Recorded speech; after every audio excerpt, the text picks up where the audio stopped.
లో ఏమేజ్ ఉన్నా కూడా ప్రెగ్నెన్సీ సాధ్యమేనా? హలో అండి, నేను డాక్టర్ స్నిగ్ధ సంస్కృతి, gynaecologist and fertility consultant.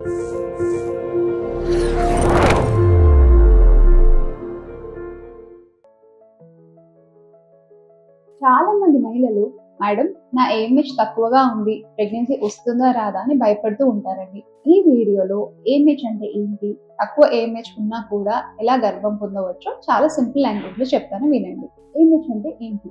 ఏమేజ్ is nothing but anti Mullerian hormone. ఇది స్త్రీ యొక్క అండాశయాలలో ఉన్న ఎగ్ యొక్క సంఖ్య గురించి ఒక ఐడియా ఇస్తుందండి. ఏమేజ్ తక్కువగా ఉంటే గుడ్లు తక్కువగా ఉంటాయి అని అర్థం, అంతేకాని గుడ్ల నాణ్యత చెడ్డదని మాత్రం కాదు. ఏమేజ్ తక్కువగా ఉన్నా కూడా సరైన టైంలో సరైన ట్రీట్మెంట్ తో ప్రెగ్నెన్సీ పొందడం సాధ్యమే. ప్రెగ్నెన్సీ పొందడానికి కొన్ని ఆప్షన్స్ చెప్తాను, వినండి. మొదటి ఆప్షన్, సహజంగా ప్రయత్నించడం.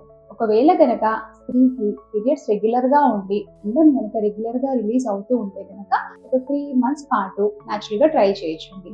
సెకండ్ వచ్చేసి ఓవులేషన్ ఇండక్షన్ విత్ ఐయుఐ. కొంతమంది మహిళల్లో మందులతో ఎగ్ గ్రోత్ ని పెంచి ఐయుఐ కూడా చేయొచ్చు. ఇలా గనక ప్రెగ్నెన్సీ రాకపోతే అప్పుడు ఫైనల్ రిసార్ట్ వచ్చేసి ఐవీఎఫ్. ఐవీఎఫ్ అనేది ఫైనల్ ఆప్షన్ అండి. లో ఏమేజ్ ఉన్న వారికి ఐవీఎఫ్ చాలా బాగా ఉపయోగపడుతుంది. గుడ్లు తక్కువగా వచ్చినా కూడా ఒక మంచి గుడ్డు నుంచి ఫామ్ అయ్యే ఒక హెల్తీ ఎంబ్రియో ప్రెగ్నెన్సీని ఇవ్వగలదండి. ముఖ్యంగా లైఫ్ స్టైల్లో చేంజెస్, స్మోకింగ్, ఆల్కహాల్ లాంటి అడిక్షన్స్ ని క్విట్ చేయడము, స్ట్రెస్ తగ్గించుకోవడము, ప్రోటీన్ రిచ్ డైట్ తీసుకోవడము అండ్ సరైన నిద్ర, ఇవన్నీ చాలా ముఖ్యమండి. గుర్తుంచుకోండి, ఏమేజ్ ఒక సంఖ్య మాత్రమే, అది తల్లిగా మారే అవకాశాన్ని డిసైడ్ చేయదండి. సరైన గైడెన్స్ తీసుకుంటే గనక డెఫినెట్లీ దెర్ ఇస్ హోప్ అండి. ఇంకా ఇలాంటి డౌట్స్ ఏమైనా ఉంటే కింద కమెంట్ సెక్షన్ లో రాయండి, are visit us at Jeevan Women and Fertility Care. Thank you.